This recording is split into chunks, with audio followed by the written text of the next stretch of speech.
മനസ്സിന്റെ പ്രവണത എന്ന് പറഞ്ഞാൽ സേവനം ചെയ്യുക എന്നതാണ്. ഇപ്പൊ നിങ്ങൾ ആലോചിച്ച് നോക്കൂ, നാവിന് രുചികരമായിട്ടുള്ള ഭക്ഷണം കൊടുക്കുമ്പോൾ മനസ്സിന് എന്തെങ്കിലും കിട്ടുന്നുണ്ടോ?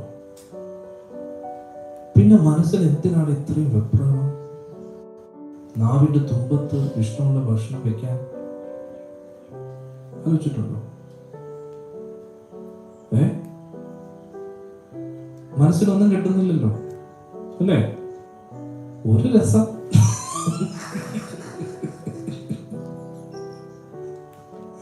കണ്ണുകൾ ഏതെങ്കിലും ഒരു വസ്തുവിനെ കാണുമ്പോൾ മനസ്സിനൊരു രസം. കാരണം ഈ രസം എവിടെ നിന്ന് കിട്ടുന്നു? മനസ്സിന്റെ ജോലി എന്ന് പറഞ്ഞാൽ സേവനം ചെയ്യുക എന്നതാണ്. സേവനം ചെയ്യുമ്പോഴാണ് മനസ്സിനൊരു സന്തോഷം കിട്ടുന്നത്. പക്ഷെ ആരുടെ സേവനം ചെയ്യുമ്പോൾ? അതാണ് ചോദ്യം. മനസ്സിന് സേവനം ചെയ്യാതിരിക്കാൻ പറ്റത്തില്ല. ഇപ്പൊ മനസ്സിലായോ നിങ്ങളുടെ മനസ്സ് എന്തുകൊണ്ടാണ് വട്ടുപിടിക്കുന്നത് എന്ന്? കാരണം എന്താ? സേവനം ഇല്ലേ? വേണ്ടവോളം സേവനം ചെയ്യണം, അപ്പൊ മനസ്സ് തൃപ്തികരമായിരിക്കും. അപ്പൊ നന്നായിട്ട് ജപിക്കുമ്പോ സമാധാനം, നന്നായിട്ട് ഭഗവാന് വേണ്ടി മനസ്സ് നന്നായിട്ട് പുകയ്ക്കുമ്പോ സമാധാനം. എന്റെ സേവനം, ഇന്നത്തെ സേവനം കഴിഞ്ഞു.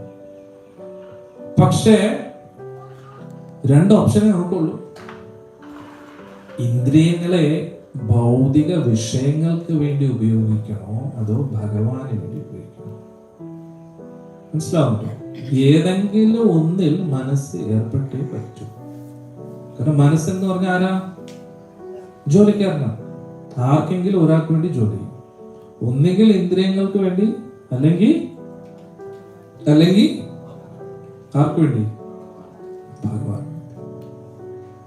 ആ മനസ്സിന്റെ സേവനം ചെയ്യാനുള്ള പ്രവണതയെ ഭഗവാന്റെ ഭക്തിയുടെ സേവനത്തിൽ ഏർപ്പെടുത്തുമ്പോൾ തിരിച്ചൊന്നും പ്രതീക്ഷിക്കാതെ അത് മോക്ഷത്തെക്കാട്ടിയും പരമോന്നത അവസ്ഥയാണ്.